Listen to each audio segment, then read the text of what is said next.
The HCD committee will now come to order.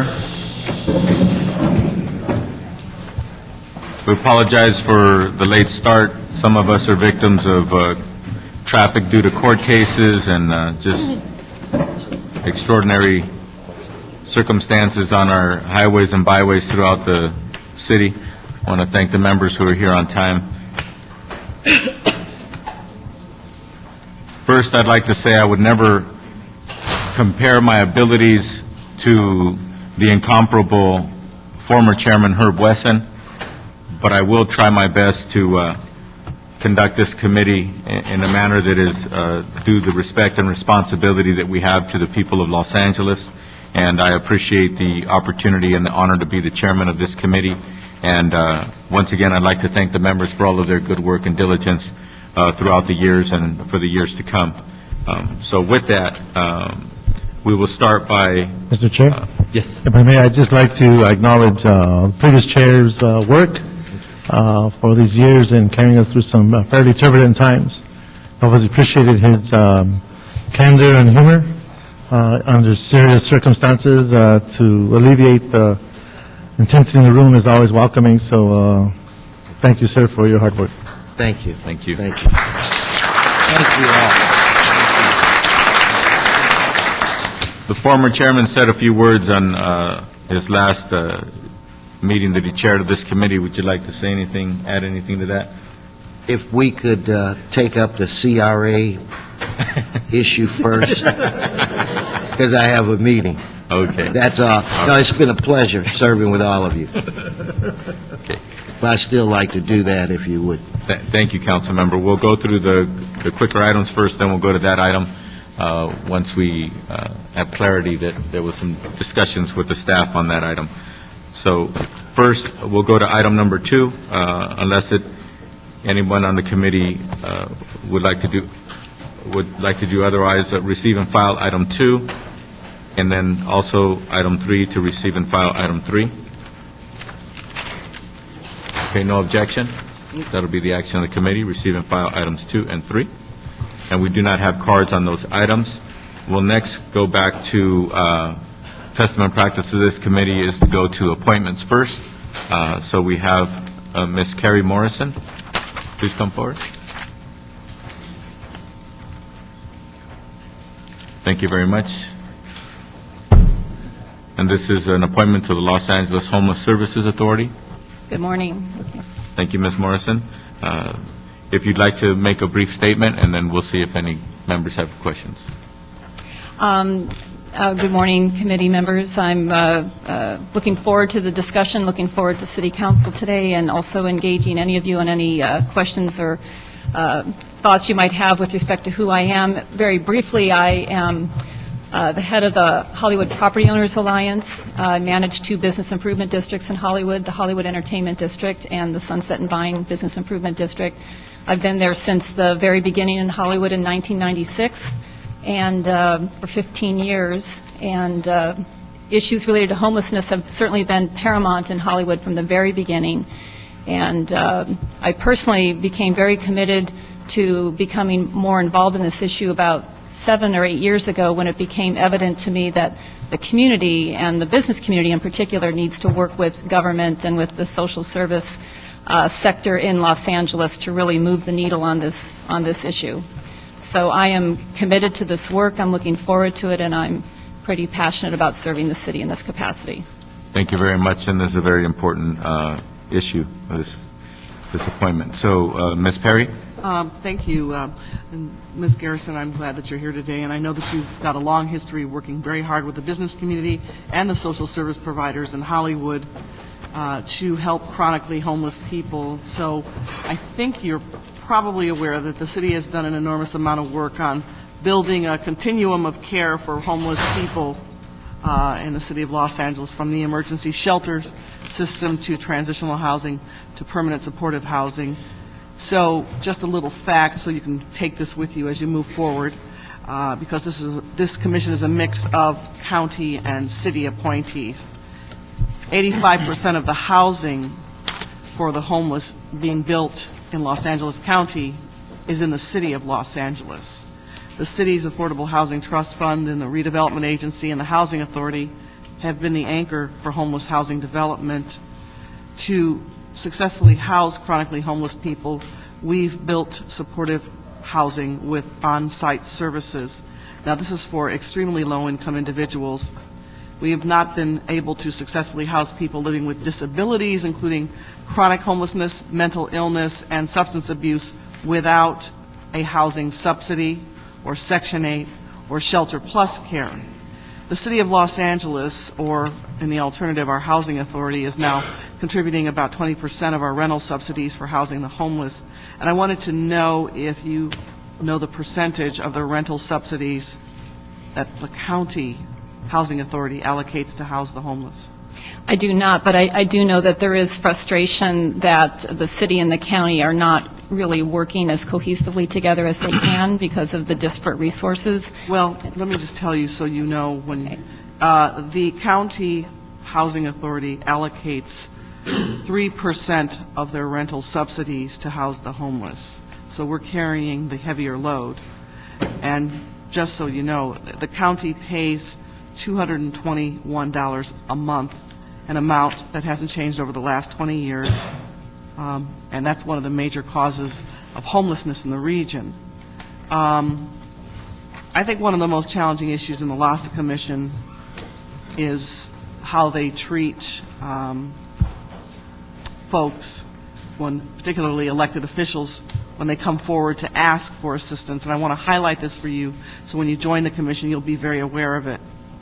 Most recently, the LAHSA Commission denied Councilman Rosendahl the ability to move city resources to open an emergency shelter in his district, because there are some members on the LAHSA Commission that don't want to use our city resources in this manner.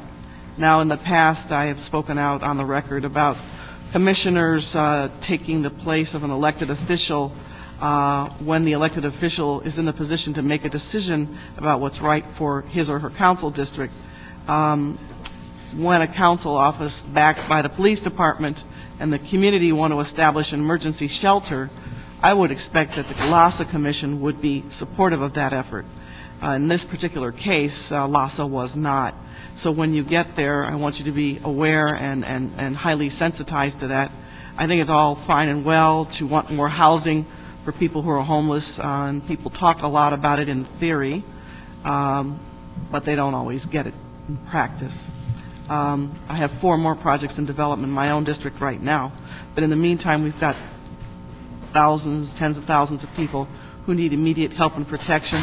So when you serve, and I'm going to vote for you today, I want you to take what I've said today, and I will send a letter to LAHSA too, to support Mr. Rosendahl, that we need a level of reality check and a level of awareness that when an elected official comes with all of this support, all of this consensus, they need to be supportive of that. Duly noted. Thank you. Okay. Thank you. Councilman Reyes. First, I want to thank you for your hard work. It is a challenge, and it's daunting, given the intensity of energy and activity, especially in the areas that you're familiar with. In your 15 years, given all the challenges, could you share with us any observations and/or wishful thinking where we can change the environment and make a difference? I understand there's a large homeless youth population in Hollywood, but given also the families, is there a perspective that perhaps you'd like to share with us, given this venue? Thank you. I think the sea change in Hollywood happened when we broke the barriers and began to engage members of the community and the business community in actually going out into the streets and meeting folks who are homeless through participating in the loss account, through conducting a homeless registry, and even the first thing we did was conduct what we call the homeless snapshot. So we got members from the chamber and the neighborhood councils and others to actually come out in the middle of the night with flashlights and clipboards, and there were epiphanies happening all over the place that people were seeing our city in the middle of the night, and it looked entirely different. And many were moved to actually get involved. So I think when we just assume that this is government's problem, or this is the purview of the faith community or the social service sector, we lose the opportunity to take a seat at the table because they are our neighbors. That's where the sea change happened for us. Now, when you look at that microcosm, and it seems to be more manageable because of the scale, but we're talking about the county and the city, do you see that model being duplicated? Do you feel that we have the capacity? I do. I think that when you look at homelessness in LA County being 51-odd thousand people, or the city 23,000, it seems so large that why even try to tackle it? But when you break it up into subregions, in Hollywood, for example, we've identified 780 people in a swath that we can clearly put our arms around. That's our focus area. And there are other parts of the county and the city that are beginning to look at their community. The homeless registries that are being conducted by the Common Ground organization are powerful. But just kind of, drawing a boundary around an area that you're willing to accept responsibility for, I think that is the way we're going to actually move the needle in Los Angeles. Is there a foundation or perhaps something that the housing department might want to document, more like how-to, so you don't have to recreate the wheel, and we understand the infrastructure, we understand the moving pieces, and it's looking for that good spirit that moves this mechanical body. Is that realistic in your eyes? Absolutely. I think that's the only way we're going to solve it, and I do believe we can. I think we will look back 10 years from now and think it was crazy that we let people sleep, or that in the winter shelter program that we would turn people out at 7 in the morning to fend for themselves until 7 at night. We've become numb to the fact that this is a ridiculous kind of component of our society. I do firmly believe that. I feel emotion coming on, but we'll wait. Okay. Thank you. All right. Thank you, ma'am. Thank you. And those of us who represent the San Fernando Valley echo many of the concerns and efforts that need to take place to address our homeless issues as well. This is a matter that doesn't just affect one area of Los Angeles, but every corner of Los Angeles. Whether a community is in denial or not is a different story, but the facts of the matter that homelessness emanates from every place in this country, and also homelessness exists in every part of our city and every part of this country. So thank you. So with that, we have a motion to approve, and with that, any objections? No. Seeing none? Okay, this item is approved unanimously, and it will go to council today. Today. We'll see you in council today? Okay, thank you. Okay, so, oh, I'm sorry. Somebody's filling out a card on item 1? Yes. They're a bit late. Where's the item? Did they fill it out? No, she has not filled it out. Okay, all right. So public comment is open at this time. Seeing no one has filled out a card, but seeing that someone's coming up, we will give you the courtesy to speak for 2 minutes, but you do need to fill out a card. Did you fill out a card? Perfect. Yeah, I'll fill out a card. Okay. As soon as I'm done, I'll fill out a Don't card. let it happen again. Go ahead. Hi, good morning. This is Antonia Ramirez, and it's always a pleasure to go before sophisticated people, those who are able to grasp the plight of the problems of homelessness. I have spoken to many military veterans who are presently homeless, and many of them say that most of the resources, if anything, a lot of the concentration effort is focused on people who are illegals. And every military veteran has their story when it comes to being homeless. Many of them went out of their way to help the illegal immigrants, and many of them ended up homeless, losing everything, and including myself. The Americans, as well as the military veterans, have a grasp. They've got just a large humanity. They are they're so courteous. They're so full of humanity that they love to help anybody and everything. And the poor military veterans who stand on principle today are homeless. And so I am asking that the priorities be focused first and foremost to all military veterans, whether uniformed, ununiformed, whether active or inactive, and their families. Not illegal immigrants, not their umbilical cord changos, not gangbangers, or even gangbangers in uniform. But I am asking, because I have many military veterans that I visit, and I give them, hand deliver them things. I do not go through any organization or charity group. I hand deliver everything to my military veterans. They are to me the first and foremost, not only military veterans, but also pilots. Many of them have been on furlough because of the economy. I'm asking you to, again, help first and foremost our military veterans, because they are the security of this country. Let's protect our democratic sovereignty, and that is with the help of the military as well as our pilots who engage in the flow of commerce. Without our pilots, we have nothing. Thank you very much. Please fill out the card. I will do that. I promise you, Cardenas. I'm not a liar. Thank you very much. Thank you. Okay, that closes public comment on item number 1. So with that, we have a motion to approve without objection. That's approved unanimously. Item number 1, and we have taken on item number 2 as a receive and file, and item number 3, we've received and filed that. We do not have any public comment cards on item number 5, so if the CLA will read the item 5 into the record.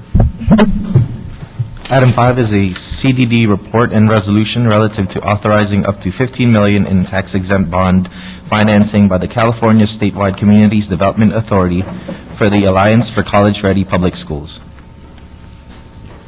Thank you very much. So with that, what we have before us is we recommendation to adopt the CDD report without objection on item number 5. CDD report will be adopted unanimously. Thank you. We have been joined by Councilmember Alarcon.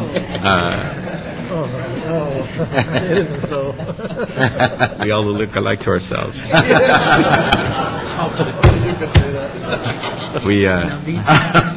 We now go to, at the request of Councilmember Wesson, we're ready to take up item number 7 out of order. Item 7. Item 7 is a CRA report and a joint CLA and CR reports relative to the revised fiscal year 2011-12 CRA budget. Okay. We have the... Oh, yeah. Good morning. Lisa Johnson Smith of the CAO. Before you, you have a revised budget from the CRA dated August 18, which allocates approximately $459 million to their work program. The CAO and the COA, we recommend that you approve the revised budget. And we also would like to note that the actions of the City Council to approve the CRA annual budget or portions thereof and any project referenced therein or any other expenditures are subject to the conditions of the California Supreme Court stay and the provisions of Assembly Bill 26 that are not subject to the stay. The CRA may not, with the exception of existing enforceable obligations, take any actions to incur new debt, transfer any assets, or undertake any new obligations, notwithstanding the approval of its annual budget, unless and until the CRA is legally authorized to act. Attachment number 3 of the CAO-CLA report provides a list of activities that the CRA staff can and cannot work on during the court stay of the legislation. We also recommend that the CRA be instructed to monitor the legal proceedings and notify the mayor and the council once the court has issued a ruling on the legal challenge.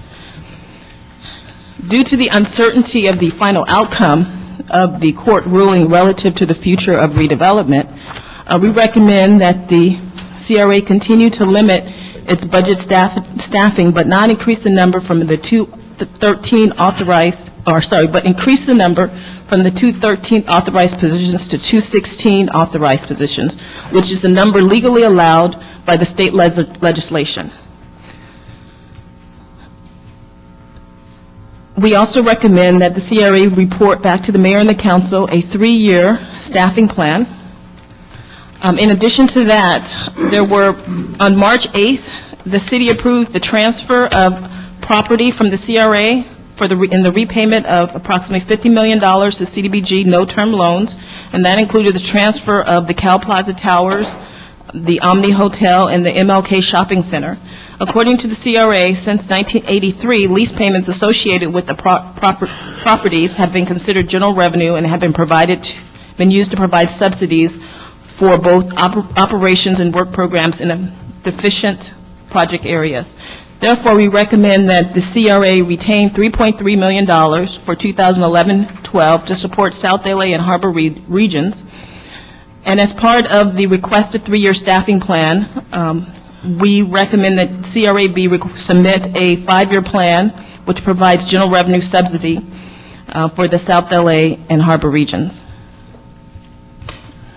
Thank you very much for your report. Before we go to the CRA's comments and questions to the CRA, I'd like to announce that public comment on item number 7 is now open. I do not have any public comment cards on item number 7. So with that, public comment on item number 7 has been opened, and it's now closed. CRA. Christine. Thank you. I'll talk briefly about where we are at from a legal perspective. The court has agreed to make a decision by January 15th when our first payment is due to the state, should the bills be upheld. We expect that the court will either uphold the bills or declare that they are unconstitutional. They did rule that in a special request that was made to the court that we were not allowed to operate under our opt-in ordinance that we passed. So we are still frozen in terms of new obligations, and our positions are capped at where we were at the beginning of the year, which is 216 positions. This is a good budget. It solves for the $97 million payment that we are likely to make if the court approves the bills. It does allow for us to make payments against enforceable obligations that were approved before June 29th, but budgeted in 2012, and we are sitting on a number of payments that are needed to be made on projects and on activities.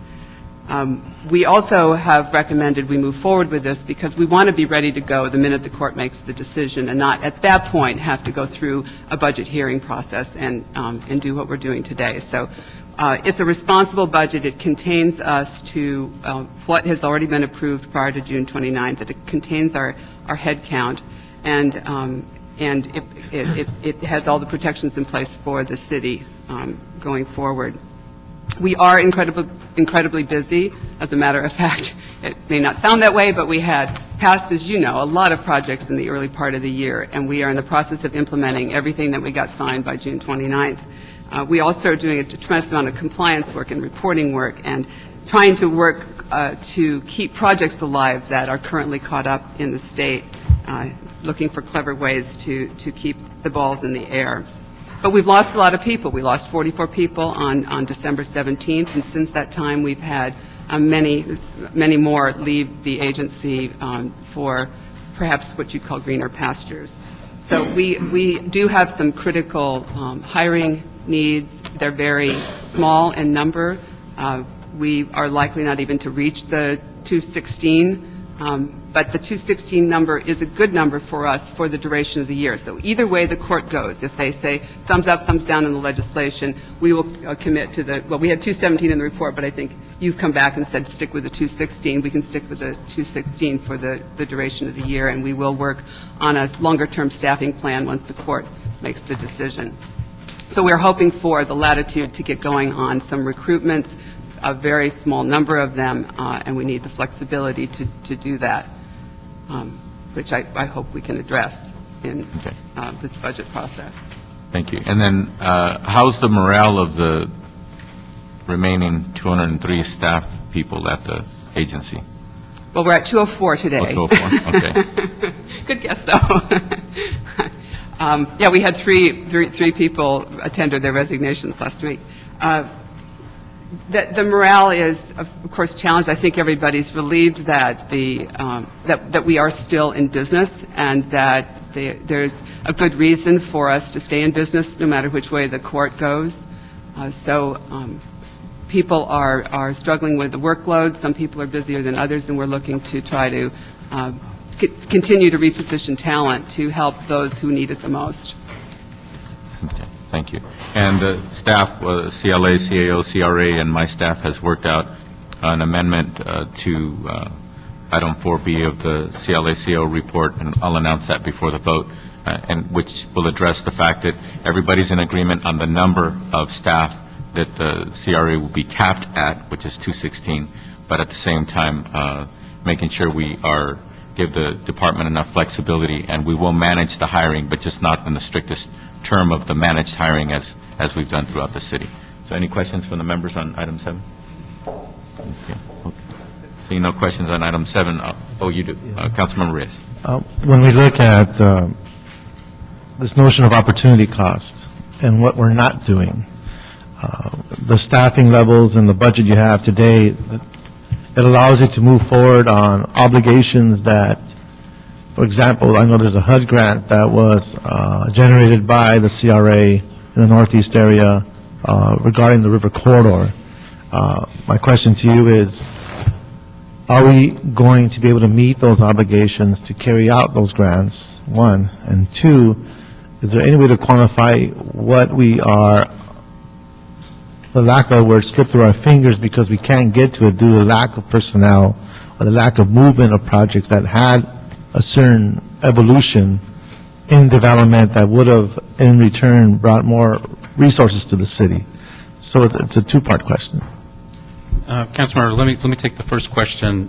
Steve Ellensworth, the CFO. With respect to the NELA grant that was awarded by HUD last year to the agency, that was awarded before the June 29th stay, so it is an enforceable obligation that we are continuing to implement. There were 7 collaborative partners, which include several city departments and outside parties, and so some of those subrecipient agreements were executed before the stay. We have included in one of the required reports, which is the enforceable obligation payment schedule, the other subrecipient agreements, and so our position, which has not been challenged by the Department of Finance, the State Controller, or any other party, is that the implementation of those, of that HUD grant, which predated the court stay, are allowed, and in fact, we're moving forward to execute the subrecipient agreements in order to keep those valuable city resources within the city of Los Angeles.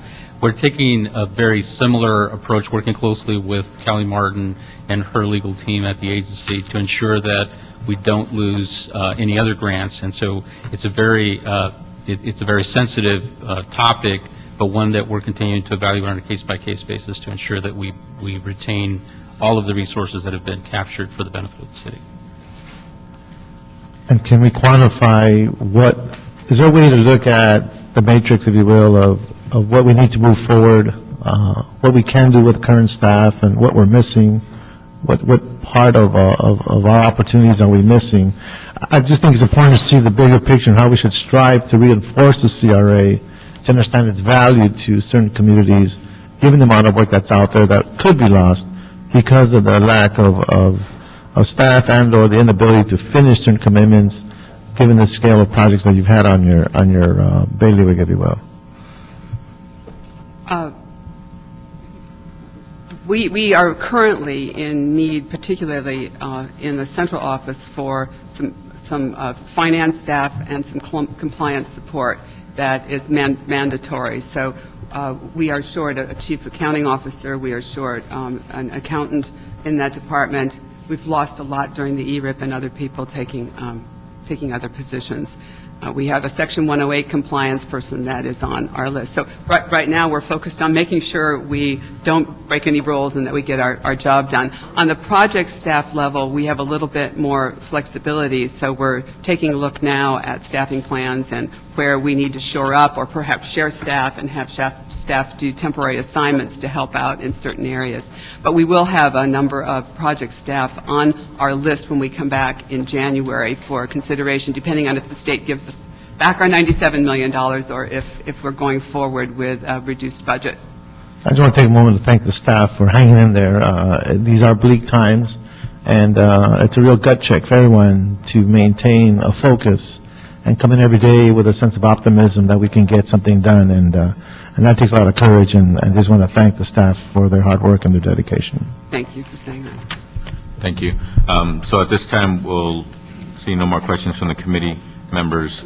We'll move the CLA CAO report with the following modification to 4B of that report, which will read, to continue to limit the CRA LA budgeted staffing increase number from 213 authorized positions to 216 authorized positions.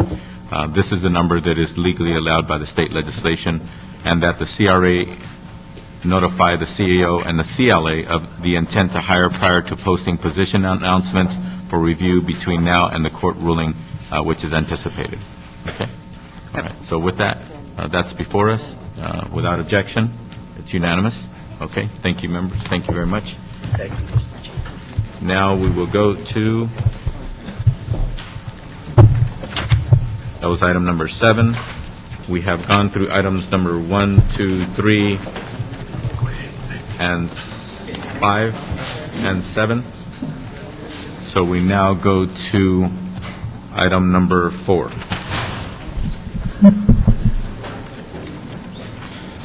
Item number 4 are CDD and CEO reports relative to authority to execute a promissory note in favor of the U.S. Department of Housing and Urban Development to borrow up to $2.629 million pursuant to Section 108 Loan Guarantee Program with Harold and Bells LLC. Okay. Thank you. We're on item number 4. We do have a public comment card. We have one public comment card. We'll bring that public comment card forward. Jack Humphreyville.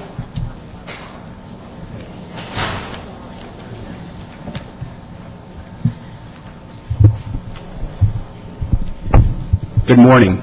My name is Jack Humphreyville. I'm with the Greater Wilshire Neighborhood Council. I've eaten a number of times at Harold and Bell's. My family is involved in the restaurant business in New Orleans. I especially enjoy the place. It's reasonable, it's friendly, the service is good, and the prices are great. But I have to ask you, is the city in the business of financing leverage buyouts of restaurants? Of this $2.6 million loan, only $450,000 is going to be put into the business. $2.4 million is going out to the existing owners. I don't think the city should be in that business. We justify this by saying jobs, jobs, jobs.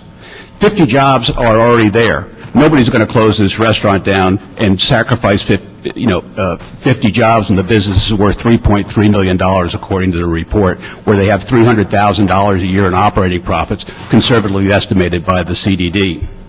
We talk about 25 new jobs, primarily related to the mobile truck. I'm not quite sure how the economics work, but in doing some quick arithmetic, it seems like the jobs they're talking about range between annual compensation of $7,400 to $11,000.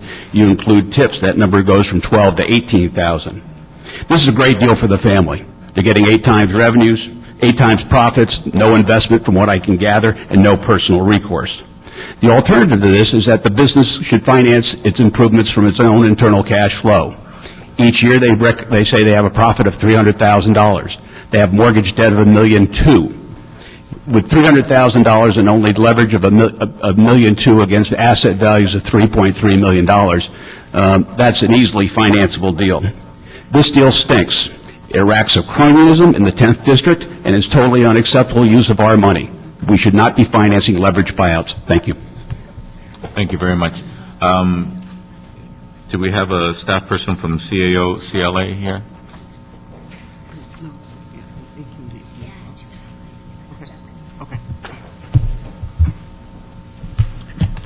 Earl Taylor from the CEO's office. Thank you. I just have a basic question to either one of you, if you could help clarify for this committee and the members of the council. When it comes to these kinds of responsibilities by the city, what guidelines are we required to follow, and do we have the ability to just say we don't like the number, so we're not going to participate in the number, or do we have guidelines and responsibilities we have to follow? CDD would address that issue. My name is Ninos Benjamin. I'm from CDD. Yes, we do have 2 layers of guidelines. One is financial feasibility. The other one is regulatory compliance. The numbers pro forma that we have and the recommendation is not past experience revenue of the restaurant operation. It is the projection after this management buyout. So yes, this transaction meets both regulatory and financial requirements, conditions, in order to make that recommendation to the council and to HUD. Ultimately, has to be approved by HUD as well. So do you get the have you been vested in the authority to recommend to us whether or not you like the number, or you have to fall back to the guidelines and regulatory responsibilities that you have to follow? I have personally analyzed with my staff this transaction. I recommend the transaction. Department has recommended the transaction. And the numbers we stand behind the projected numbers. They're very conservative. Right now, the business is not doing very good at all because of its dilapidated condition, and the ownership, one of the partners recently passed away, and the other owner is very much aged and has to retire. So the management is buying the property, the restaurant, and proceeding. And we will have a first deed of trust security interest in the real estate and business operation of this restaurant. Okay, thank you. Any more questions from the committee members? Okay, seeing no questions. Yeah, go ahead. Councilmember Alarcón? That's a lot of money, 2.6 million for a restaurant with 150 capacity. What is their profit? What is their net? At this moment, they are not profitable at all. At this existing ownership, and after this revamping, after they buy this trailer and having and expanding also significantly their catering operation. The new management is capable, has been there for some times, and they're buying it in order to make it profitable, and their projections numbers are very much solid. There are two appraisals we have, Councilman. We have an appraisal on the real estate, and we have an appraisal on the business. This transaction, as far as loan-to-value requirement, meets 80% loan-to-value requirement. As far as this is not only a restaurant, it's not just an operation. We wanted to have a first deed of trust security interest in this business operation and property. We didn't want to provide a subordinated second recourse loan. Yes, we could have kept the existing real estate loan in place, but we would have a second deed of trust. That would have put us in a very bad situation, and so our proposal recommendation is, let's... Take out the first one. Correct. Yeah, replace it. So we're in first position. What is the value of the property?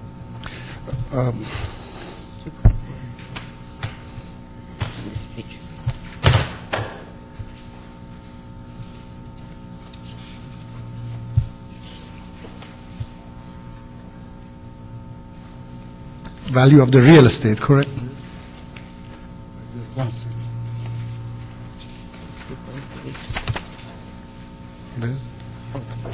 Either one of you could read that into the record. My glasses are a little bit, I didn't get my reading glasses. I'm in denial. I'm supposed to have some, but I don't get them. So I understand. Better get them. Take one. You have a lot of reasons.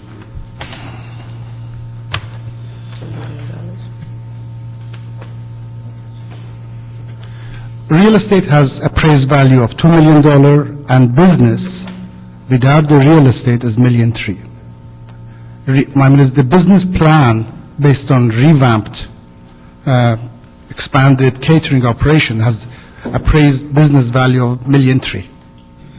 Okay, thank you. Thank you. Councilmember Perry has a question? So who is the management? You said one owner passed away and the other owner is aged, and so who's left and who's running the business? Right now, one of the owners have passed away. Al Honoré is one of the two brothers, which is still on the property, and he controls the property. He has the son of the previous owner, Ryan Rogo.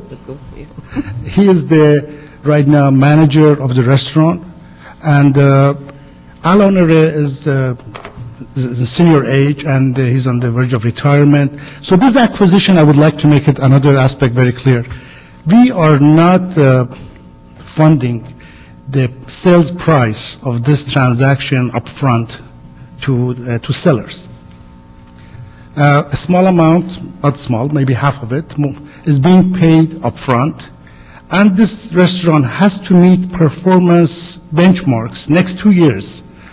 all the projections that we have. They have to meet them in order for the sellers to receive in 2 installments each $300,000 the following 2 years. Who set the benchmarks? How were they arrived or derived? The pro forma that we have in this transmittal will be part of the benchmark. Did they present the pro forma, and then did CDD analyze it to determine the veracity of the numbers? They presented their own pro forma. We took those numbers and we reconfigured them, made them a lot more conservative based on our requirements. So tell me what reconfiguration means. Reconfiguration example, these transactions, the way they had structured, the revenue projection was from 3 sources: restaurant operation, catering, and the truck, the mobile operation. Since they were new, we didn't feel very comfortable to have projections. I didn't know how far I go for the mobile truck and the catering business. So what right now we have in our projection, we have taken existing 150 seats, assuming certain level of occupancy, at average meal price. Based on that alone, we projected revenues. Potential of this revenues will be higher, so we were comfortable with this recommendation. They will meet their debt service. Now, being in first position and holding the first trust deed, tell me how that gets triggered if they don't meet their performance standards.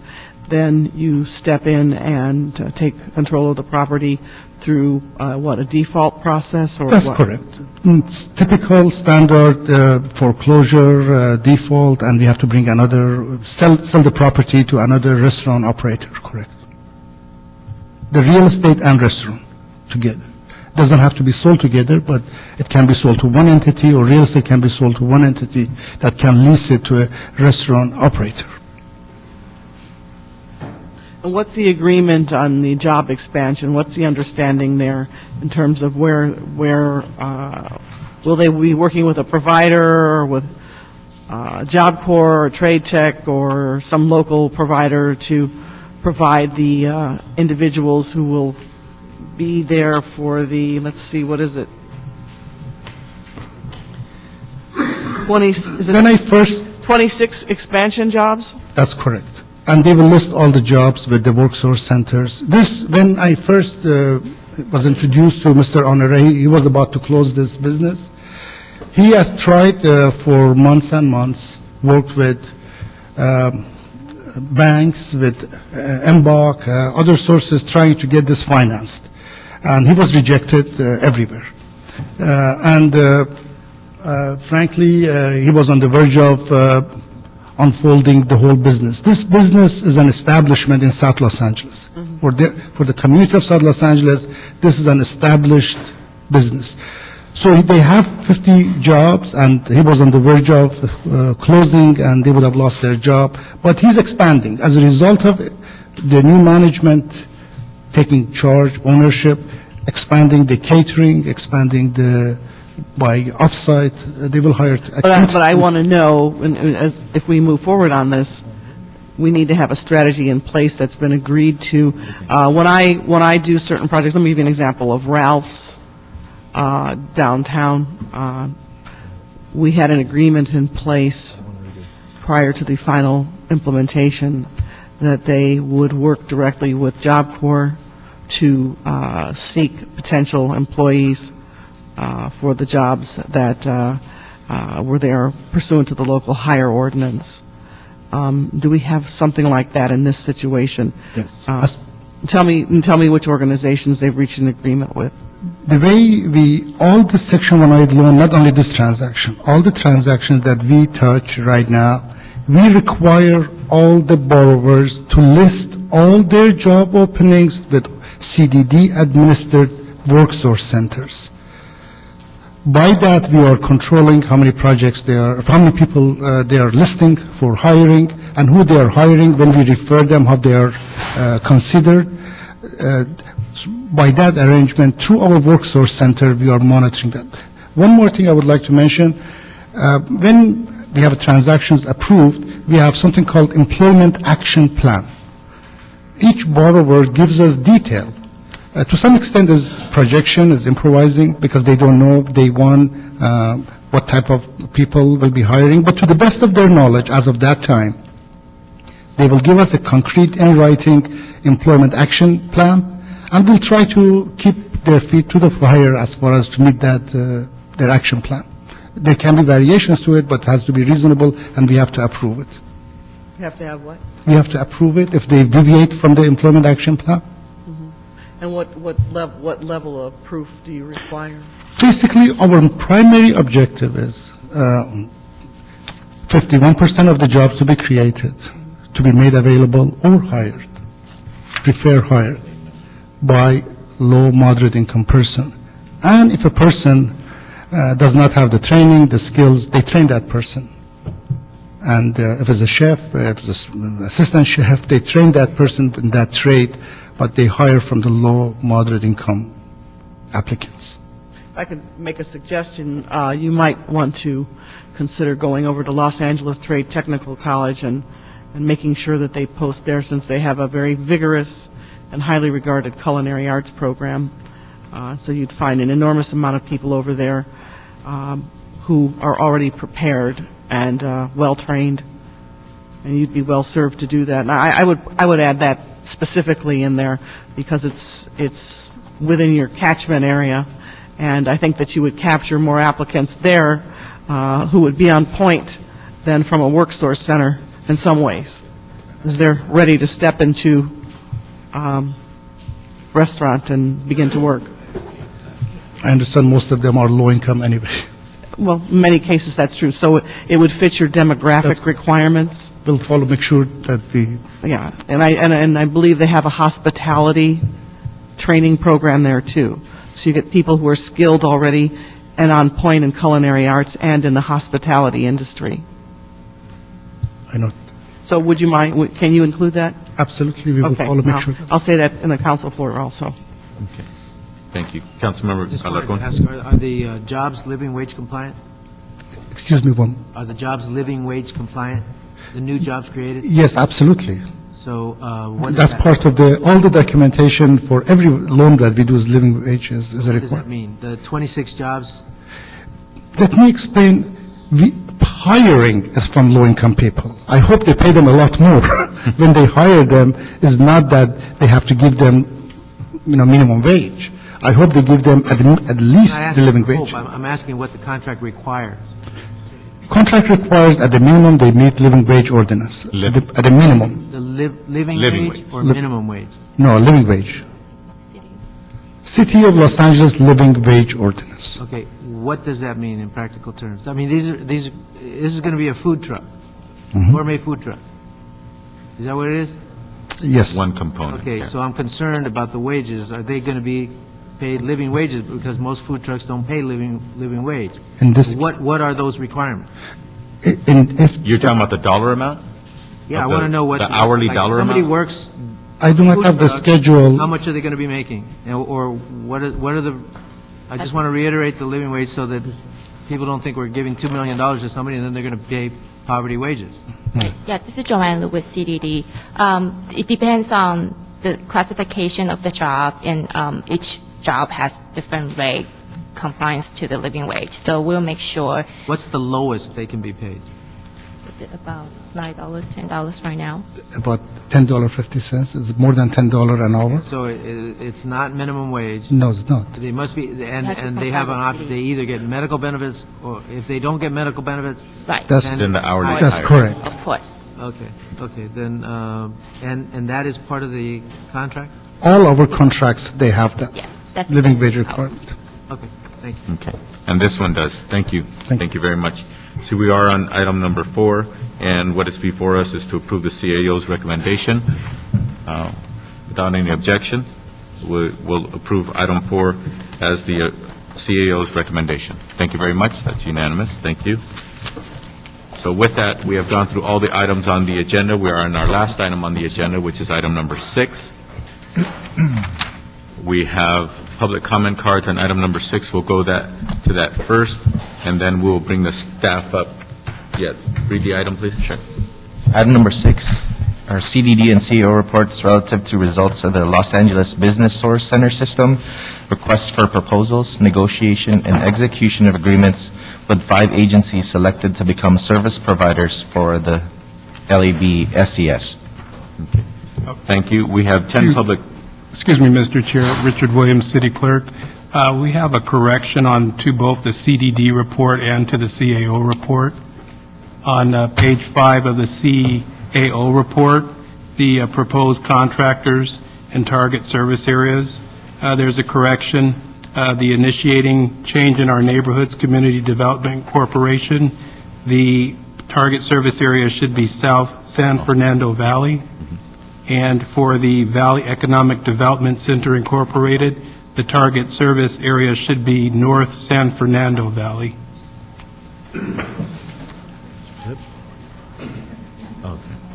okay, thank you very much. Okay, with that correction, we'll now go to public comment. We have 10 public comment cards. We will give you 2 minutes apiece. You will have the entire 2 minutes, but you do not have to use up the entire 2 minutes. If you would like to see this item voted on by a majority of this committee, you may want to keep that in mind because we do have council at 10 o'clock and members will have to start exiting this committee shortly after 10 a.m. So with that, first, I arranged them in those who have checked off against and for. So we'll start with the cards that have checked off against the proposal, and that is Ruben Sanchez, Frank Villalobos, and, okay, those 2 individuals, go ahead. You each have 2 minutes apiece. Please start the clock. Thank you. Good morning, Councilman Cardenas and the rest of the committee. I am here in protest of item 6 for one common reason, and that is that the proposals presented before you for PACE were delivered late, and we have the evidence that's been provided. Over the last couple of weeks, we have spent delivering to each one of your offices our objections and delivering the evidence that makes it very clear that the City Community Development Department erred in their decision to give this recommendation.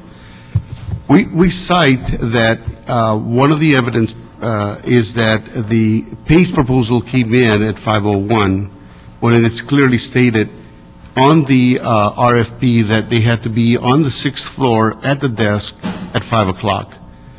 Our staff ran into the staff of PACE delivering that item, and we noted that they were outside the building at 5 o'clock, which makes it, physically impossible to have delivered it on time. We are here also because in the presentation that's before you by the staff of CDD, they have cited that 2 proposals were late when in fact 4 were late.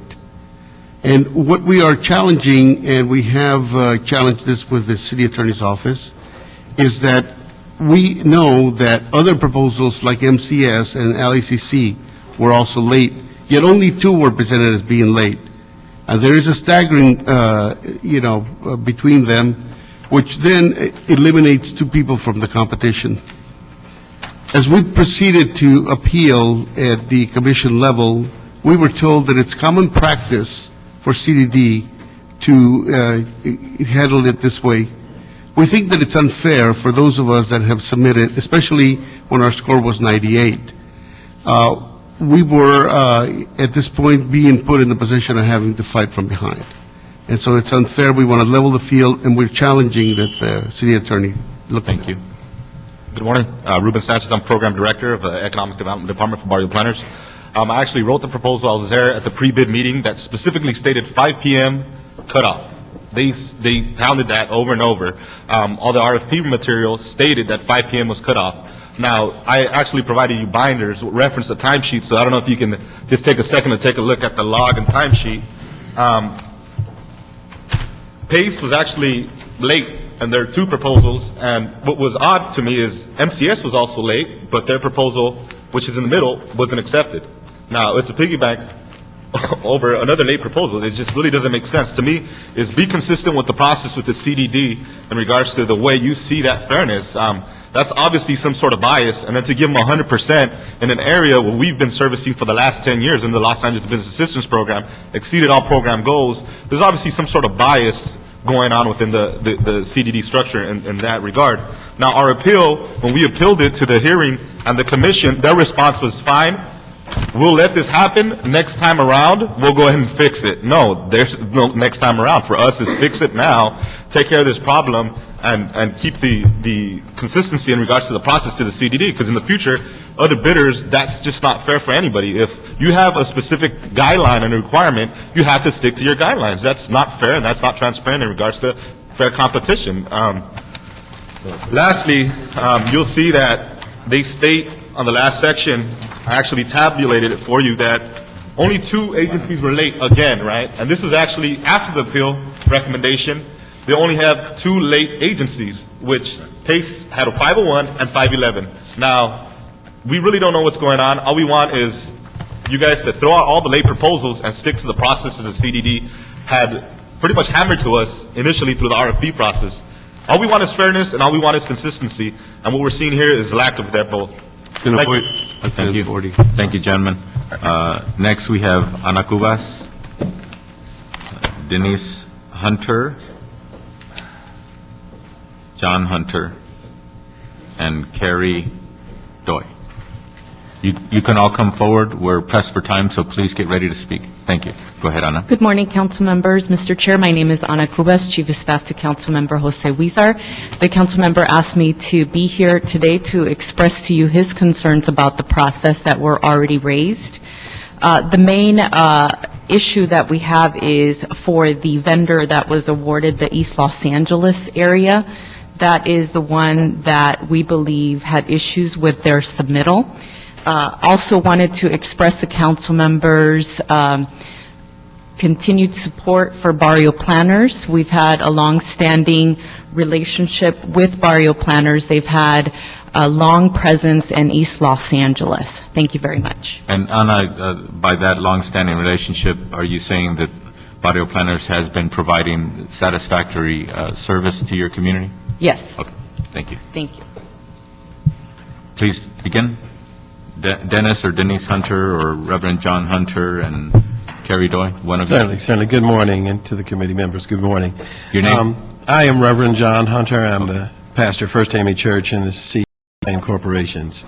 I'm here to express our concern about the Los Angeles Business Source Center request for proposals for South Los Angeles, questioning the process specifically.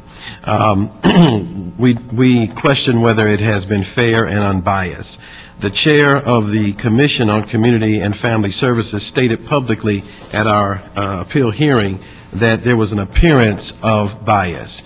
We were initially awarded 91 points, and through the process were awarded 2 more points. There's 1 point separating us from the apparent awardee. On the sections where we were scored low and did not get full scoring, there were no comments by the raters and the reviewers. The individual who was to score the financial portion of our proposal was on vacation during the initial hearing. That matter was tabled. 2 weeks later, we came back. That individual did not show up. I could not explain why they scored it as we were just told that person's not available. It merits more scrutiny, we believe. Furthermore, I just would ask if the proposal is based on its own merits or based on who the partners are. When I queried about this to one city council person, they explained to me that the apparent awardee was teamed up with the Urban League and West Angeles Church, and so I'm wondering whether or not it's who you're teamed up with, or does your proposal stand on its own? When the chair of the commission on appeals indicates there's appearance of bias, and when we cannot get an accurate and full explanation with comments as to why we've fallen short, that just is not acceptable. Thank you. Mr. Doi. Carrie Doi with PACE. Thank you very much, Mr. Chairman, members of the committee. Let me just start off by saying that our proposal was date stamped 501, If you've ever been to CDD, you know that it's physically impossible, as the representative from Barrio Planners said, physically impossible to get from outside the door up into CDD and to get a time stamped at 501. Physically impossible. So whoever told him that is just pure fabrication. Pace has been in the business of providing services to the city of Los Angeles and all the residents for 35 years.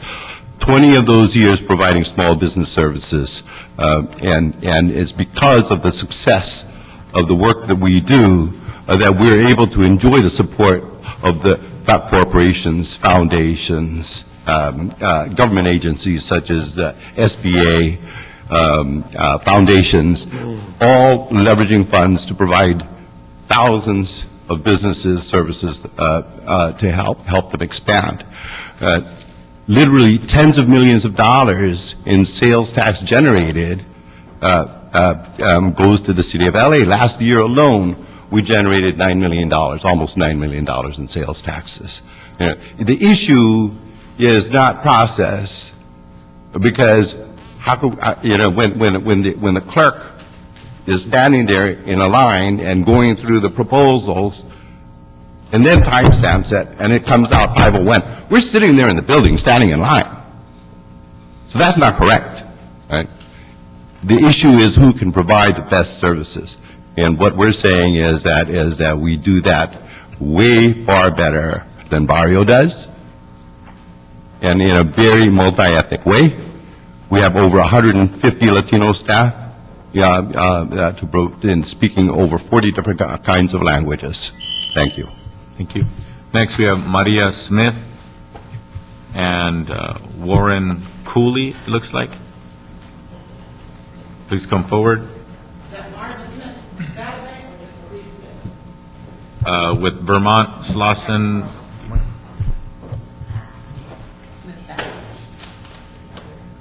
Okay, Battle Bay. Please begin. Warren Cooley, Valley Economic Development Center. I'll be short and to the point. I just want to remind you that this is a job creation program, and so from the City of Los Angeles' standpoint, the $250,000 proposed budget is the budget that you should adopt, because any reduction in that budget amount is going to reduce the hours of service that we can provide. And the end of the day, when we've got a 13% plus unemployment rate in our city, we need to invest all the funds we can in programs to help small businesses. Thank you. Thank you. I want to echo those comments. That'll save me 45 seconds. Please repeat your name since Marva Smith, Battle Bay. Thank you. Executive Director, Vermont Slauson Economic Development Corporation.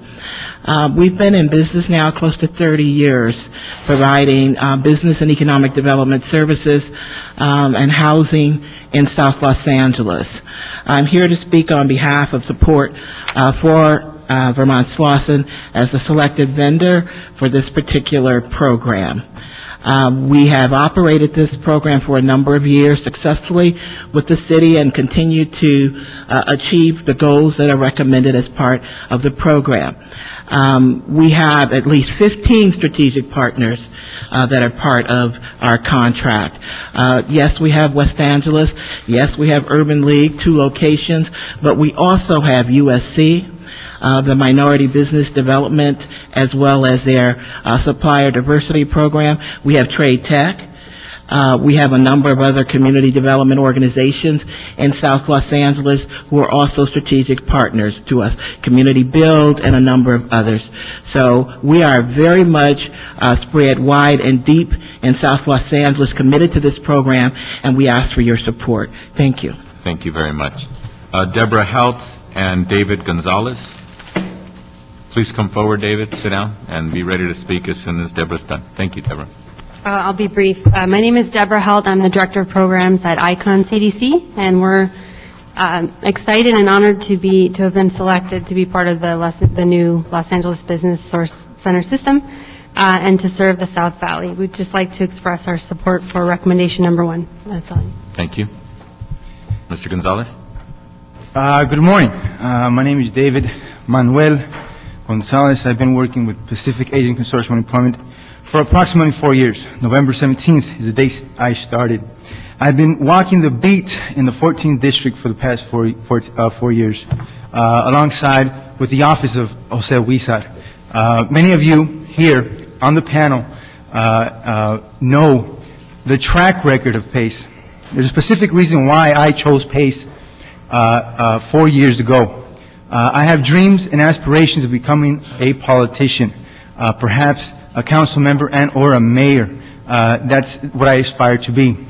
I was told at one point, going to school, by a professor of mine that's a friend now, to work for a community-based organization.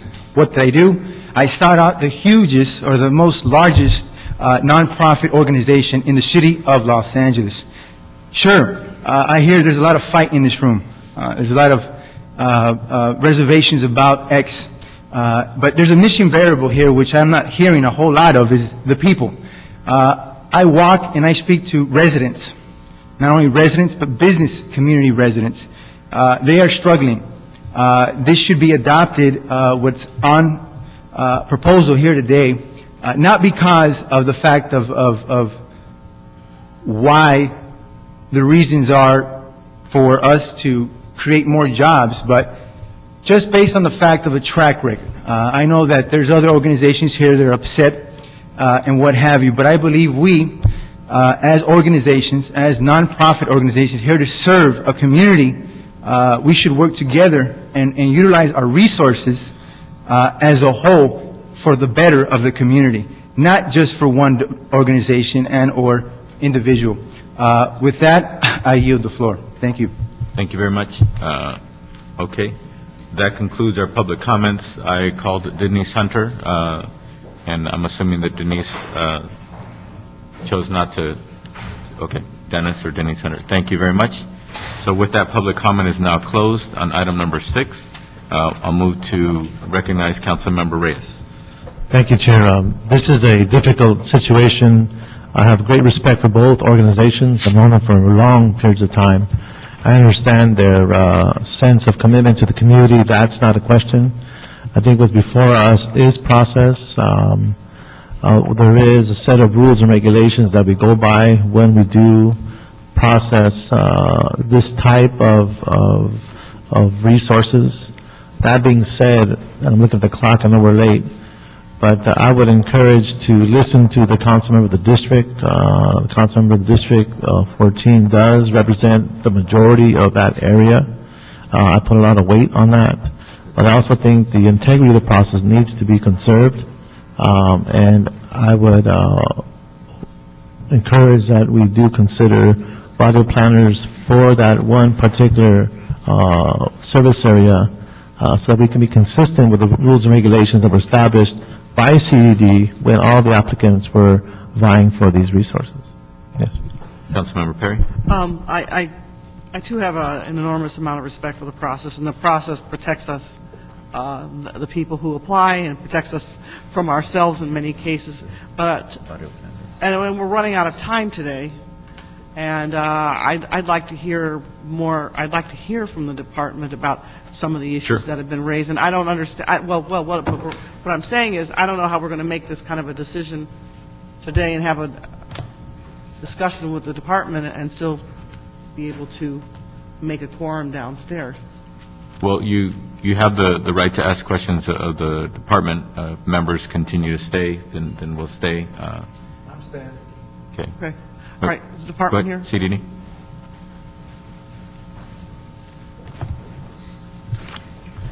Good morning, Robert Science, Assistant General Manager, CDD. A couple of things I want you to lay out for me. Each applicant who did not prevail has raised some issues regarding the structure of the process.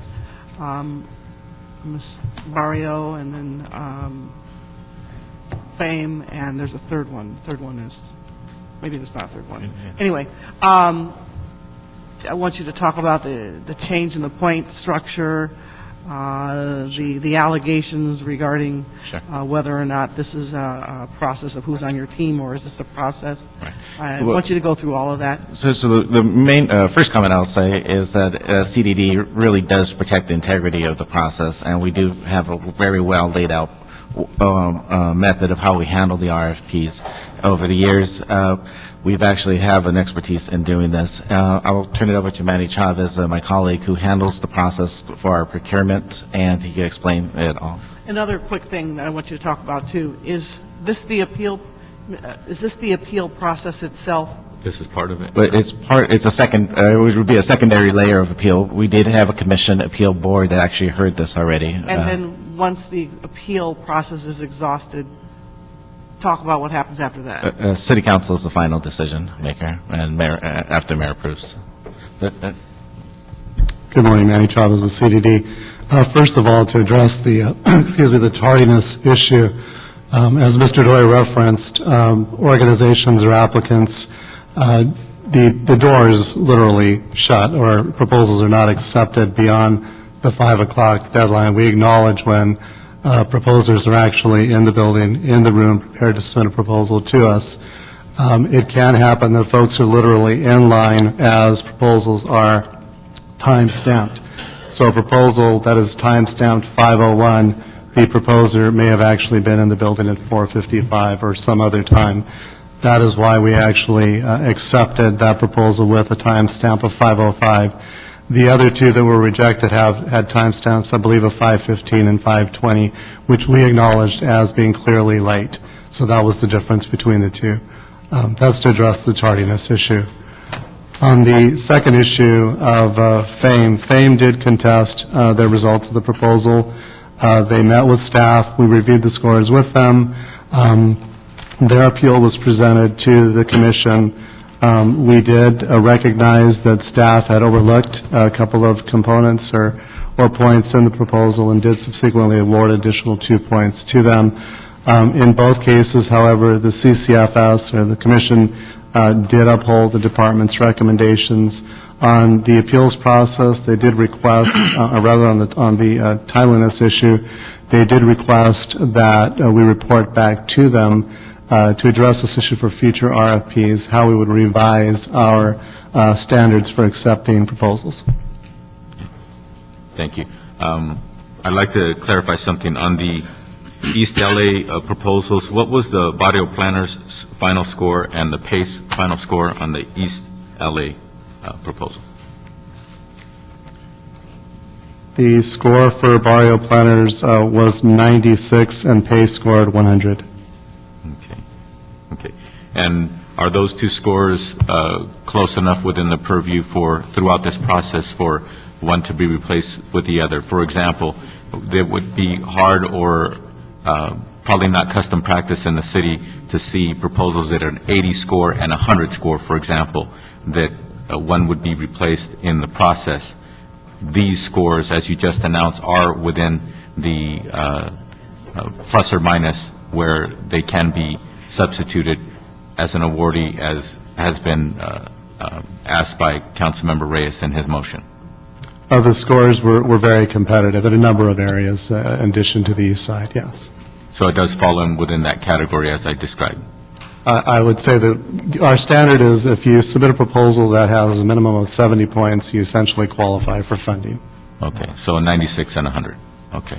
So, yes. I have one other question. Sure. Okay. Councilmember Perry. Tell me the purpose of a date stamp. The date stamp is to acknowledge the timeliness of the submission. Now, in the past, there have been some RFPs where if they're not deemed to be on time, they simply get rejected on that basis and are not considered.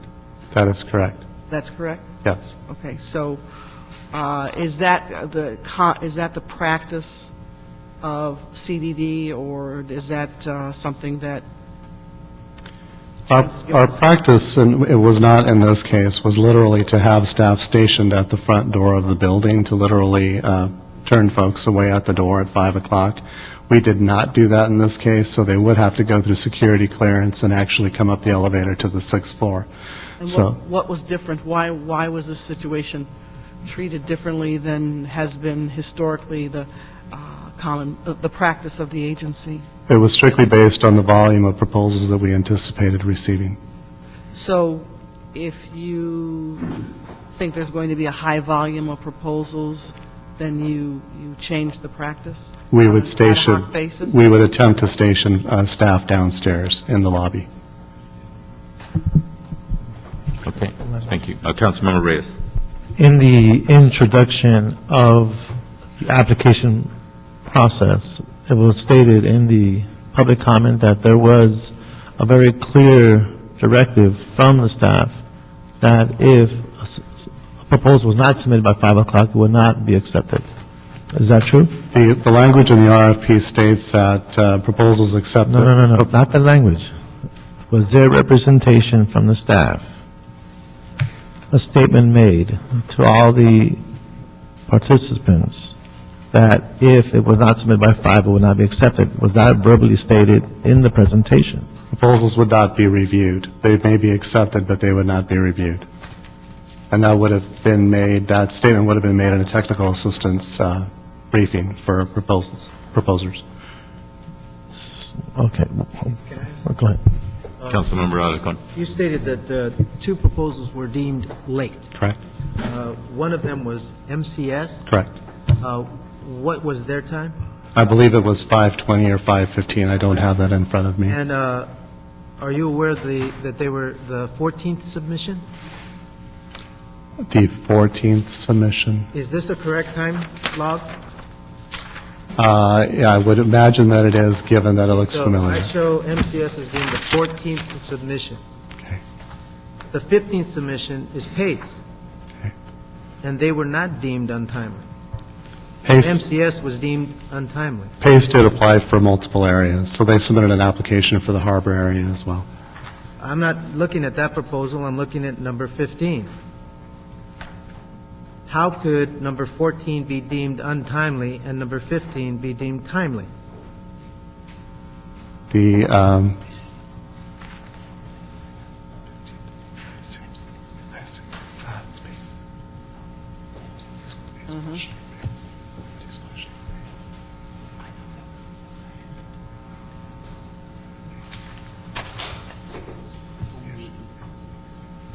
Speaking of timely, yes, it's log number 15, but it does not specify whether it's for the harbor area or for central, at least I'm what I'm asking that seeing. question. I'm asking how number 15 could be deemed timely, but number 14 is deemed untimely. Because the MCS was disqualified, number 14 was disqualified, and again, 15 may have been the proposal for the harbor area, not for central. I'm not asking that question. I'm asking how number 15 could be deemed timely and number 14 be deemed untimely. Let me help clarify something, Mr. Alarcon. I'm not trying to answer the question, but is it in fact that they're numbered based on the order in which they are received?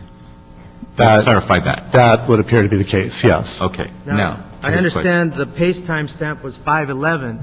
You said that number 14 came in at 5:20. Or 5:15. How could that be true if they came in first? It's, and again, I'm basing this on some assumptions, Is because this I the wasn't. same testimony that you gave the commission that took the appeal? Yes, that would have been. So Pace did submit multiple proposals. I'm not asking about the multiple proposals. I'm asking about 15. How could 15 be deemed timely and 14 be deemed untimely? Because it may have been submitted at the same time as another proposal, but given the volume of proposals that were accepted, they would have been time-stamped individually or separately from one another. Were they time-stamped in order? They may not have been. What the hell do you have a timestamp for? Again, we allow staff to use their judgment in terms of acknowledging. This is really bad. This is really bad. I wrote a lot of proposals, and I did a lot of submissions to CDD. In fact, my supervisor was the executive director of PACE, or, excuse me, the vice president of PACE, who trained me on how to get proposals in timely. This does not meet any standard that I'm familiar with. And I question whether or not it would be legally defensible. Has the city attorney reviewed this? I do not believe the city attorney reviewed this, no. Although the city attorney may have been present at the commission appeals session. I believe the city attorney was present at the commission appeals hearing. Did they make any analysis? They did not. Did they is my provide a legal recollection. review? No, they did not. Council members, I think we would put ourselves in great jeopardy if we accept proposal 15 and do not accept proposal 14 for review. I don't know which proposal number 15 is, but without considering the other issues, I think it would be a gross negligence for us to allow 15 to compete. Now, PACE is a great organization. I already stated the vice president is a personal friend, and I consider her a mentor when I was in the community-based organization sphere. But she would have shot me if I turned in a proposal this late. Carrie, you know that.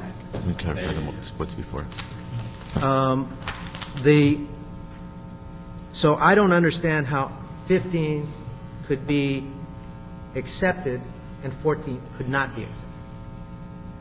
And I consider that gross negligence on the part of CDD. To even review it, I think, is gross negligence. And MCS is in a position, I believe, to sue the city, particularly because you didn't even review their proposal. The MCS proposal was actually incomplete, so it was beyond an issue of tardiness, but it was incomplete. There's another It was factor. deemed tardy. You testified that it was deemed tardy. Correct. If it was deemed tardy, then 15 has to be deemed tardy as well. There's no way out of that. So we're pitting good organizations against good organizations because you didn't hold to your process. And then you put us in the awkward position of having to say yes, no to one friend and yes to another. I don't know what's going on here. Neither of these impact my district, but this is wrong. And it should have been corrected at the staff level. I don't know whether we should make a specific recommendation or what is our time frame here? And we're in a tremendous bind because we have not-for-profit organizations who are existing, most of them month to month, and the services are being rendered as we speak. So we're put in a bind as well. What I recommend to the department is that you go back and specifically speak to the personnel that were receiving the proposals and have accurate accounting as to how they got stamped, what order they got stamped, were they in fact consistent with the one that was received first, second, and third was stamped in that order, et cetera, all the way through 15, and then get those answers to the council when this is before the council. Obviously, it doesn't sound like either one of you were there physically when they were received and stamped, so you need to make sure that you get that ready to be answered as accurately, as honestly as possible before the council. And what we have before us as the council members are being called to council is, so far what we have before us as corrected by the clerk, the technical amendment to the report, and then also amended by Councilmember Reyes on the East LA awardee, that it be Barrio Planners substituted for the recommendation of being PACE. That is what is before us, Can I ask members. one final question? Sure. How did you know the package was incomplete if you did not review it? Typically, what we will do in consideration of potential appeals is, although we will not reveal the scores of proposals that are submitted late, we will review them nonetheless in case, by chance, an appeal allows for the acceptance of the proposal. Okay. All right. Okay. Thank you. All right, thank you. And so with that, I just want to say, I don't take any pleasure in this conversation and this situation. It does weigh heavy on me that we have to be pitting two very good organizations and good personnel and known them for many, many years. It's a shame we're here. Thank you for that clarification. So what we have before us for a vote is, as I stated 2 minutes ago. So with that, those in favor, say aye. We're voting to continue? No, that was not the motion. Let me repeat what's before us, the technical announcement by the clerk, the technical amendments, and also as amended by Councilmember Reyes, that the East LA proposal be awarded to Barrio Planners, replacing the recommendation of it being PACE. Excuse me, Councilmember. Excuse me, Borough Teller from the CO's office. The recommendations include options, recommendation number 2 or 3. So the committee would need to select either to fund them at $250,000 level, which is recommendation number 2, or at $184,000, which is recommendation number 3 as well.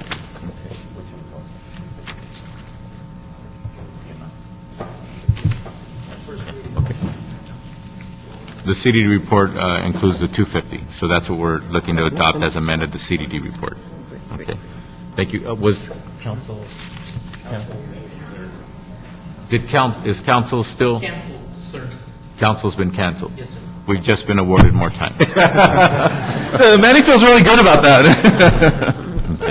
So what we have before us, members, as stated, is the technically amended and the CDD report, which is the full amount of $250,000, and the amendment by Councilmember Reyes for the East LA award to be Barrio Planners and to replace the recommendation of PACE. That's what's before us. I just have a question before we vote. You know, I am concerned. I respect Mr. Reyes' recommendation, but I'm concerned if we start piecemealing this and don't take a global approach to whatever the concerns are that have been raised here. You know, this is. We should just start over. Frankly, this is a mess. Well, let me take a step back. Now that we have time, when we look at the inevitable, whatever action we take today, there's going to be a lawsuit, it seems to me. There's inconsistencies as to the process, whether you submitted and accepted and reviewed or not. I mean, that's a gray area. It's kind of blurry. I'm not sure what that means. But if I'm asking you as managers, if you're before the court, would you have the ability to prove that there's integrity in this process, given that you have timestamp, physical evidence that material was submitted late, and Councilman Alarcon brings out a real clear point. Councilman, I think and we're not hearing anything. Answering that question, if you said there might be lawsuit, because the answer to that could be used as evidence. Well, we have to make a decision. Do we take a step back and drop everything and start all over again? And in the process, we hear organizations and the service providers. So if I could actually take, because of time, I didn't go into the actual presentation of what we're trying to do here and the big picture in terms of the investment of city dollars into small businesses. So if you could allow me a couple minutes on that. Absolutely. So this is the first time in about 7 years that the city is actually investing more money into small businesses. So the city has been running a very diverse small business programs for a number of years, and actually has been de-investing in small businesses. The old LABAP programs budgets have been cut every year for the last 6 years. So right now, we basically are funding a very small subsidized program for agencies with disparate services in the community. No integrity in terms of us actually having a service delivery system as a city family. With the thousands of small businesses that are struggling and are closing almost every year, right now we do not have a response. So about 9 months ago, and through the assistance of the current providers, but also with the assistance of LA EDC, the Chamber of Commerce, and many others, we actually have proposed, and in this time of economic hardship, we're asking you as council members, and we do appreciate your support for the additional dollars to come into these centers and into the program. The real ideal for us is to have a system and a delivery system that is going to impact twice, if not 2.5 times as many small businesses as we're currently doing right now for the same amount of dollars. Secondly, we're going to have the ability to have accountability on the actual services that are being done. And third is actually have services spread throughout the community. Right now, our small business services are disparate at best. But if you look at both the number of services, the type of services that we're doing, some of our areas of the most needs, many in your districts, are not being served. We did do this RFP process, and again, I'm going to stand by our process. I'm going to stand by the work of staff that has been done, and I'll address, in my perspective, of what has happened on the timestamp issue. But that is really not, to me, the real issue. I want to be able to say that as a department, we're standing behind the small business community, we're standing behind the providers to have increased services. The unfortunate part, and I want to put some responsibility on the providers coming in at standing in our elevators at 5 o'clock, which we had spent a number of months and weeks of this process of telling them when the due date is going to be there and actually the RFP. What has changed, and in both in terms of the actual services that are coming in, we want to see 6 providers. Now, PACE did put in 3 different applications, and I'm not sure if they brought all the applications all at the same time and were stacked on a desk and were each put in. I don't have that answer to you. We'll get that for you. But we do know that folks were in line at the 5 o'clock time frame. Anyone that came into the building after the 5 o'clock, we have a very easy way to assess that. If you've ever been in the CDD building, anybody walking to CDD building has their picture taken, a time clock at the security desk with their picture. So I'll be able to come back to you within before it goes to council with that time. I appreciate we don't have a council meeting, but I don't need all this. Right. The key issue is, I mean, you don't have to be a lawyer to ask the question, why do you have a timestamp? How many previous proposals did you have that were measured in terms of their timeliness based on the timestamp? Like a gajillion? It's always been based on the timestamp. Every agency that's ever submitted to CDD knows that. Right. It's not, when these agencies were prepared, when they were given their briefing, did they have to go through security then? Yes. Did they not know they had to go through security? Yeah. Does every agency out there know that there's a crunch when the last minute comes? Did they not know that? We're not talking about agencies that just emerged. We're talking about long-standing agencies that have submitted hundreds of proposals, literally hundreds, if not thousands of proposals to CDD. They know the process. Right. I don't know what is going on here. I don't know what politically is going on here. I'm not involved in any of that. But what I can tell you is this is not defensible. It's not defensible. The other thing that I want to stress, the difference between 100 and a 96 is insignificant. I mean, when you get a 96, that's excellent. Right. That's like A plus in grammar school. I think it's an A plus at CDD too. Yeah.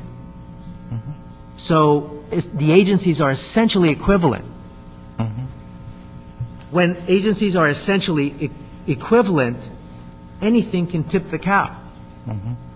In this case, the timeliness emerges as a key issue. And therefore, the cow has been tipped, and I don't believe we are in a position to pick that cow up. The second thing, I have to say this. One of the concerns that I've had historically is that the agencies that we support are not just about providing services. We're not just measuring their services. We're measuring the empowerment of the community. These agencies were created to be a reflection of the community. And the question of the history of the board of directors and their relationship to the community is key to me. The fact that Barrio Planners has a long-standing history and their board reflects that history in the communities that they were proposing apparently was not scored, because if it was scored, quite frankly, PACE would not have received 100%. Because their board does not have that history with East LA. With the eastern section of LA, the area that is being considered for this particular grant.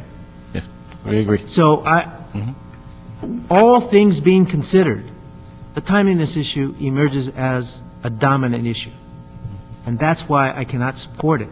Because what is going to happen the next time? What is going to happen next time? They're going to say, well, the security camera will show that we were turning the corner at, come on.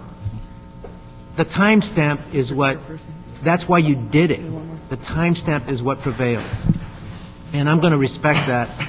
And hopefully, all these well-intentioned agencies, super qualified agencies, will get the message that we can't change these things. Right.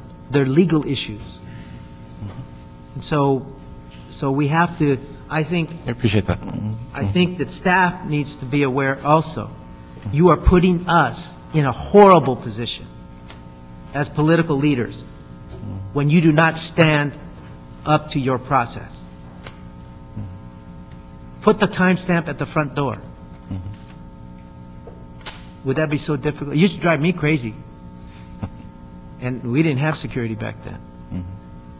But a simple solution like that would have avoided this entire issue. You're right. Councilmember Perry? So it's sanctity of the process, consistency of the process that enables all those who come in and apply to at least believe that there is a level playing field and that they will be judged fairly. I think when you are inconsistent in the way that you implement the process, and date stamping is a major aspect of that, that's a pretty basic concept. It's like, what's that show about fashion? You're either in or you're out.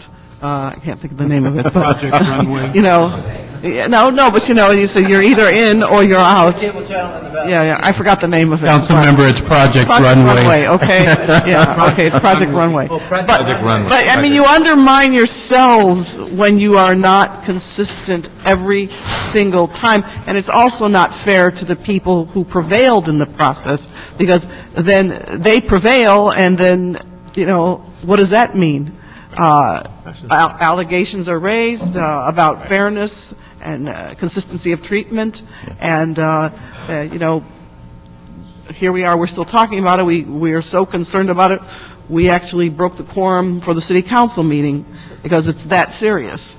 And I don't know what to tell you. I mean, we've got this thing over here with going back, I guess, before the commission and getting a couple more points for fame, and I'm not sure who spoke about it up here at the table, but it wasn't really clear as to why that adjustment was made.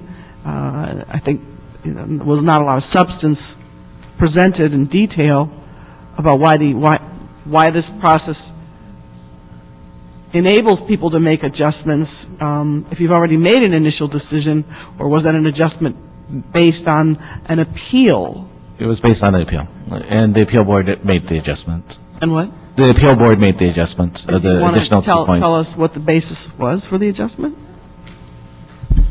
Within the process, there are multiple copies of proposals that are shared with the review team members. Unfortunately, in the copying process, documents oftentimes are left out. So when the reviewers actually read through the proposal, a particular document was absent. When we were challenged on that issue, we went back, looked at other copies of the proposal, and concurred that, yes, indeed, the document was missing. So we acknowledged that, and the appeals board agreed to award the additional 2 points. May I respectfully ask a question? No, hold on a second. No, hold on a second. Yes, I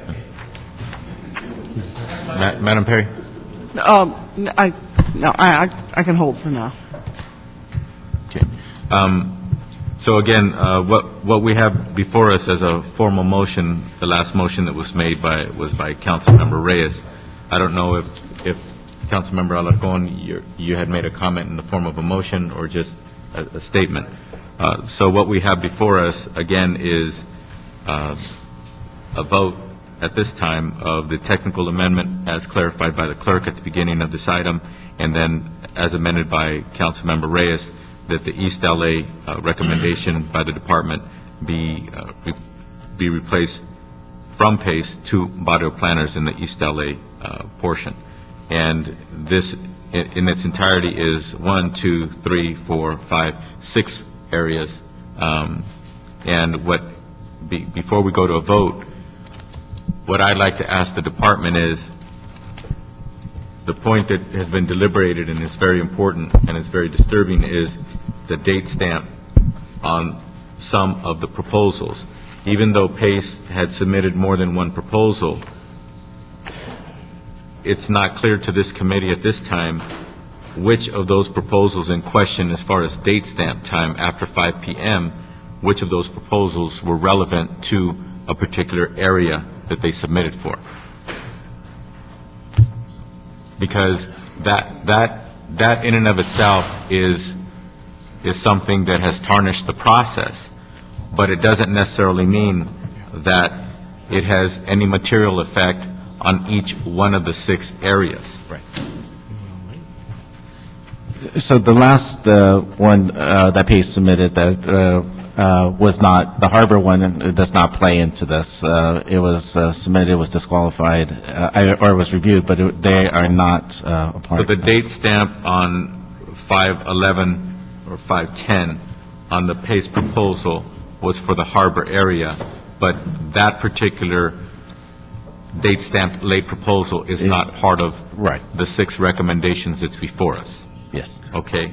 And then I would say, I'm not an attorney, but looking at 5:01 as a date stamp and 5 o'clock,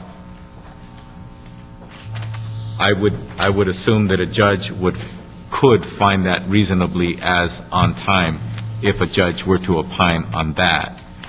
That particular PACE proposal, date stamp 5:01, which area, can you clarify which area that particular proposal was for? And that would have been for the east side. Oh, for the east side. However, as was stated by myself in this committee, the 96 and was clarified by Councilmember Alarcón and was agreed to by the department, that's still considered a top A score, the difference between 96 and 100. So materially, in this process, which is the deliberative process and is also part of the appeals process, it could be, a proposal of 96 could be replaced for a proposal of 100 and still pass muster, correct? Yes, sir. Okay, so we have a little bit more clarification on the date stamps, whether or not they're material affecting the report that's before us, that we have before us and can vote on as amended. Yes. So with those clarifications, members, I would recommend that we do go forward with a vote. The outcome of the vote at this moment in time is obviously up to each member and how they cast their vote. But at this time, what's before us, with those clarifications, I would recommend that we do go forward with the vote. We have not had a substitute motion, so therefore, we'll open the roll with verbal. Those in favor, as amended, say aye. Aye. I say that with great reluctance. I still think this is a big fat mess. 2 strong ayes and a soft aye, and Councilman Alarcón, affirmative aye. So it's a 4-0 vote that this will go forward. You have been asked to clarify further. It appears that this will be more discussion on the council floor as it goes forward. And when will this come before the council? Excuse me, Mr. Chair, just for clarification, we are approving the CDD report, or we're approving one of the recommendations from the CAO report? The CDD report. CDD report. Additionally, one of the council members requested a detailed explanation regarding the whole timestamp issue when this item comes before council. Correct. Will this be a formal instruction? Yes. Yes. And then may I ask the department, I want you to come to council with as much detailed information and documentation that you can possibly bring to be able to respond to all the allegations that were raised by the people who were opposed to the outcomes today. 'Cause, I'm not pleased with the way this has gone today. All right? Okay. Okay. Thank you very much. Thank you. You have your tasks lined out for you? Okay. With that, that concludes the items on today's agenda. We have one public comment card. Is Antonia still here? Antonia, public comment?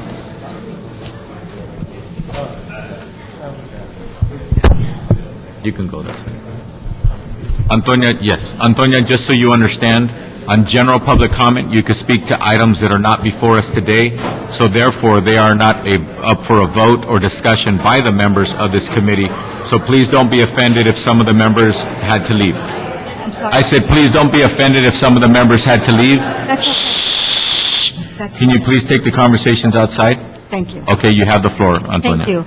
First, I want to thank and congratulate Arizona Governor Jan Brewer for spearheading a task force against these criminal illegal aliens and gangbanging infestations. Nor is she pandering or giving them preferential treatment. Just look at the Border Patrol agents and their Black Hawk chopper pilots. Horrifyingly, I am disgusted with the ex-city attorney, Rocky Delgadillo, a Harvard Law graduate who did nothing to abate these public and private nuisances by these lazy freeloaders and diabolical deviants who play utterly stupid, and they being the freeloading gangbangers and the criminal illegal aliens.